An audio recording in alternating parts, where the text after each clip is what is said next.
এক মাথা জ্বর ধরা, ময়লা চুলের রাশি, অস্থি চর্মসার শরীর, মলিন নেতার মতো একটা কাপড় কোনো মতে আব্রু রক্ষা করছে। তুবড়ানো একটা স্টিলের বাটি হাতে সে বসে আছে ফুটপাত যেদিকে ডান দিকে বেঁকে গেছে, সেখানে শটান উঠে যাওয়া ছাতিম গাছটার নিচে। জায়গাটা একটু অন্ধকার মতো, দুধারে দোকানপাট নেই, রাস্তার আলো আছে বটে, তবে ছাতিমের ডালপালার জঙ্গল ভেদ করে নিচে পর্যন্ত এসে পৌঁছতে পারছে না। আবছা অন্ধকারেই ঠায় বসে আছে ও। অবশ্য আলো আছে কি না সে নিয়ে মাথা ব্যথাও নেই তার। ঝলমল দিনের আলো যার চোখের আধার কাটাতে পারে না, আলোর খুঁজে তার কী বা দরকার। পেটে তার আগুন জ্বলছে, যেমন জ্বলে জৈবিক প্রবৃত্তিতে। এই আগুনের কাছে মানুষ বড় অসহায়। ভিখারিনী অন্ধকার দু চোখে আশার আলো জ্বালিয়ে ঠায় বসে থাকে। আজ সারাদিন খাওয়া হয়নি। অন্যদিন পথচারীদের দয়ায় খুচরো টাকা ঠুং ঠুং শব্দে স্টিলের বাটিতে ধাতব ঝংকার তুললেও আজ কেন জানি বাটিটা খালি পড়ে আছে।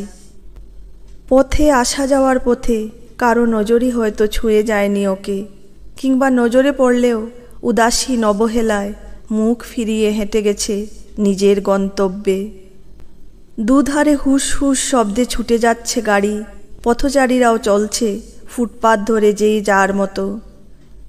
এদের মধ্যে কেউ তো থাকবেই যাদের দয়ায় আজকের মতো খিদের নিবৃত্তি হবে। এই পথে কিছু দূর হেঁটে গেলেই খাবারের দোকানটা পড়বে, সেখানে গেলেই মিলবে গরম দুখানা রুটি আর আলুর তরকারি। পয়সা কম থাকলে ঠান্ডা শক্ত দুখানা রুটি পাবে, সঙ্গে একটুখানি আচার। জিভে জল চলে আসে তার। আহ, বড্ড খিদে। নড়ে চড়ে বসে ভিখারিনী। গজগজ করতে করতে বাজার করছিল সুতপা। কাল ছেলেটার জন্মদিন, ভালো কিছু পদ তো রান্না করতেই হবে। অসীমকে অফিস যাওয়ার পথে বলে দিয়েছিল ফেরার পথে বাজার করে আনতে। সকালে তো সময়ই পাবে না, কিন্তু সে বিকেলেই ফোন করে জানিয়ে দিল কি একটা কাজে আটকে আছে, বাড়ি ফিরতে দেরি হবে। কাজেই সুতপার ওপরেই এসে পড়েছে বাজারের দায়িত্ব। বাধ্য হয়েই সন্ধ্যের পর বাজারের থলে নিয়ে বেরিয়েছে। কাল সকালে এত কাজের চাপে বাজার করতে যাওয়ার প্রশ্নই নেই। বাজার করতে করতে ঘড়ির দিকে লক্ষ্য রাখছিল সুতপা। ছেলেটা ম্যাথসের টিউশনে আছে, ফেরার পথে একসাথে ওকে নিয়েই ফিরবে। এক সময় ব্যাগ ভর্তি বাজার নিয়ে রাস্তায় নামল। এখান থেকে মিনিট 10 হেঁটে গেলেই সুখেন স্যারের অঙ্ক কোচিং।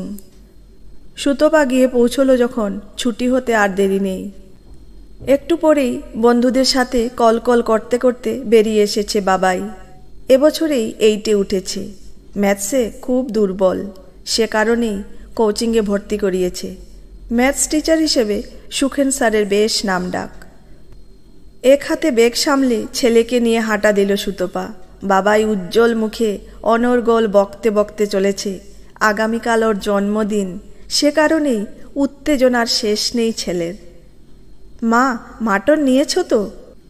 হ্যাঁ রে বাবা, নিয়েছি, হেসে ছেলের কাঁধে হাত রেখেছে সুতপা। আর পমফ্রেট? হেসে ফেলল সুতপা। এই মাছটা ছেলের খুব প্রিয়। নিয়েছি রে বাবা, অনেক বেশি করে নিয়েছি। রাতে তোর বন্ধুদেরও খাওয়াবো, একটা স্পেশাল ডিশ রান্না করব, দেখিস।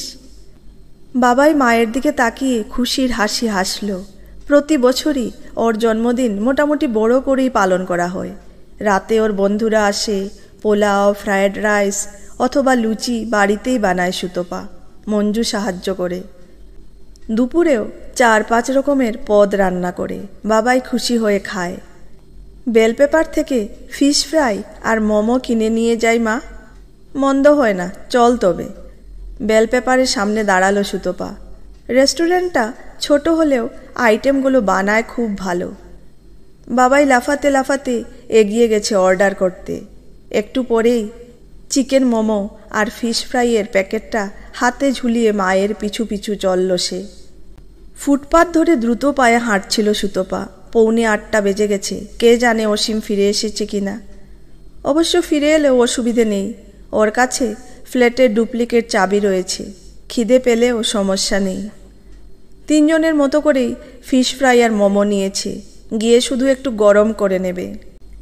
ফুটপাতের মোড় ঘুরে ডান দিকে কিছু দূর গেলেই রাস্তার উপরে রয়্যাল বেঙ্গল আবাসন, সেখানেই বি ব্লকে 3rd ফ্লোরে ওদের ফ্ল্যাট। আবছা অন্ধকারে ছাতিমের তলা পেরিয়ে যেতে যেতে সুতপা মনে মনে আগামীকাল কি কি রান্না করবে তার ছক কষতে থাকে। ছাতিমের নিচে বসে থাকতে থাকতে হঠাৎ সচকিত হয়ে উঠেছে ভিখারিনী। সুখাদ্যের মন কেমন করা গন্ধে পেটের মধ্যে মোচড় দিচ্ছে। কুকুরের মতো নাক উঁচু করে গন্ধের উৎস খুঁজে নিতে চাইল। এই তো কাছেই রয়েছে সুখাদ্য। বেকুল আগ্রহে দুহাত বাড়িয়ে দিল। বড্ড খিদে যে, বড্ড খিদে। বাবাইয়ের আর্ত চিৎকার কানে যেতে চমকে পেছন ফিরেছে সুতপা। ছেলে তো পেছনেই ছিল, গেল কোথায়? তাকিয়ে দেখতেই চমকে উঠে ছুটল সেদিকে। বাবাইয়ের হাতের খাবারের প্যাকেট আঁকড়ে ধরেছে এক পাগলি ভিখারিনী। অন্য হাতে শক্ত করে চেপে ধরে আছে বাবাইকে। ভয়ে চিৎকার করছে বাবাই। কাছে গিয়ে পাগলির হাত থেকে বাবাইকে টেনে ছাড়াতে চেষ্টা করতে লাগলো সুতপা, কিন্তু পারছিল না কিছুতেই। পাগলি কিছুতেই ছাড়ছে না, কেবলই চেঁচাচ্ছে, খিদে গো, খুব খিদে। ধস্তাধস্তির মধ্যে সুতপার নজরে পড়ল পাগলিটার আঙ্গুলের ফাঁকে ফাঁকে দগদগে ঘা। এই ঘেঁয়ো হাতে বাবাইকে ছুঁয়ে দিল। এমন ঘা যদি বাবাইয়ের গায়েও ছড়ায়। দুর্ভাবনা থেকে সুতপার মাথায় জন্ম নিল ক্রোধ। তীব্র আক্রোশে খাবারের প্যাকেটটা ছিনিয়ে নিয়ে ছুঁড়ে দিল রাস্তায়। সঙ্গে সঙ্গে পথের ধুলায় ছড়িয়ে পড়ল ভেতরের খাবার। দুটো কুকুর কোথা থেকে এসে চেটে পুটে খেয়ে নিল খাবারের শেষ কণাটুকুও। সুতপার অবশ্য অত কিছু দেখার সময় ছিল না। ছেলের হাত ধরে ততক্ষণে ও হাঁটা দিয়েছে বাড়ির দিকে। বাবাই একবার শুধু বলতে গেল, খাবারগুলো ফেলে না দিয়ে ওকেই তো দিয়ে দিতে পারতে মা। না, ও জোর করে কেড়ে নিতে চাইছিল। বেশ করেছি ওকে দিইনি, সুতপা কঠিন গলায় বলল। ওর তো খিদে পেয়েছিল, তাতে আমাদের কি? ও খাবার ঠিক পেয়ে যাবে, কেউ না কেউ ওকে খাবার দেবে। চল এখন সামনের দোকানটা থেকে খাবার কিনে নিয়ে যাই, ওই খাবারটা তো নষ্ট হলো। ছেলের হাত ধরে হেঁটে যেতে যেতে সুতপা খেয়ালও করল না পাগলির অন্ধ দু চোখে ঝলকাচ্ছে তীব্র বিদ্বেষ অথবা ঘৃণার আগুন। তেলে ভাজার দোকানটা থেকে ডিমের চপ আর ফুলকপির সিঙ্গারা নিয়ে এসেছে সুতপা। অসীমকে আর বাবাইকে দিয়ে নিজেও নিয়ে বসেছে একটা প্লেট। সুতপা অবাক হয়ে লক্ষ্য করল বাবাই খাবারগুলো খুঁড়ছে, শুধু একটা কণাও মুখে দেয়নি। কি হলো রে, খাচ্ছিস না কেন? খিদে নেই মা, পেটটা কেমন ভার ভার লাগছে। বাবাইয়ের মুখ করুন। সে কি রে, তোর বায়নাতেই তো এগুলো কিনলাম, এখন তুইই খাচ্ছিস না? তখন খেতে ইচ্ছে করছিল, এখন একটু ইচ্ছে করছে না। আরে জোর করো না, নিশ্চয় বন্ধুদের সাথে চিপস খেয়েছে, সে কারণেই খিদে নেই। অসীম ছেলের দিকে তাকিয়েছে। না বাবা, চিপস খাইনি, কিছুই খাইনি, বাবাই প্রতিবাদ করল। ঠিক আছে, ইচ্ছে না করলে খাস না, একেবারে ভাত খেয়ে নিস বরং, ছেলের দিকে তাকিয়ে বলেছে সুতপা। কিন্তু রাতেও বাবাই খেতে চাইল না। খাবার দেখে ফিরিয়ে নিল মুখ। জোর করে একটু ভাত খাইয়ে দিল সুতপা। গভীর রাতে ওর ঘুম ভাঙল ছেলের বমির আওয়াজে। যা খেয়েছে সব বেরিয়ে এসেছে হড়হড় করে। ছেলেকে একটা অ্যান্টাসিড খাইয়ে শুতে পাঠিয়ে চিন্তিত মুখে ঘুমোতে গেল সুতপা। কাল জন্মদিন বলে কত আনন্দ ছেলের, কিন্তু শরীর খারাপ হলে তো মুশকিল, সব আনন্দই মাটি। বাবার শরীর সারল না। গতকাল জন্মদিন গেল, কত কিছু রান্না করলো সুতপা, বাবাই ছুঁয়েও দেখল না। বলল খাবার দেখলেই নাকি গা গোলাচ্ছে, জোর করে খাওয়াতে চেষ্টা করলেই বমি করে দিচ্ছে। নিজেও কিছু মুখে দিতে পারছে না সুতপা। ছেলে না খেলে ওর গলা দিয়ে খাবার নামবে কি করে? ওকে নিয়ে ডাক্তারের কাছে যাবে আজ। বাবাইকে ভালো করে পরীক্ষা করে ডাক্তার হাসলেন। নিশ্চয়ই বাইরের খাবার খুব খায়, সে কারণেই এই বিপত্তি, বদহজম হচ্ছে ওর। কিছুদিন কম তেল মশলায় রান্না করা খাবার খাওয়ান, বাইরের খাবার যেন একেবারেই না খায়। চিন্তা নেই, দুদিনেই সেরে যাবে। ডাক্তারের হাসি মুখ দেখে অর্ধেক ভয় কেটে গেছে সুতোপার।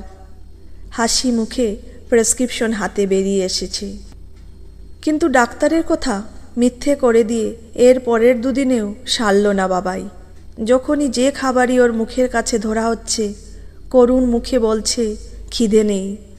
জোর করে খাওয়ালে বমি হয়ে যাচ্ছে। কদিনেই ছেলের চোখের কোল বসে গেছে, মুখ শুকিয়ে গেছে, প্রচণ্ড দুর্বল হয়ে গেছে। সারাদিন শুয়ে বসে থাকে। অসীমের কাছে কেঁদে পড়ল সুতপা। কি হলো বাবাইয়ের, কেন কিছু খেতে পারছে না ও? সব ওষুধ নিয়ম করে খাওয়াচ্ছি, কই কাজ হচ্ছে না তো।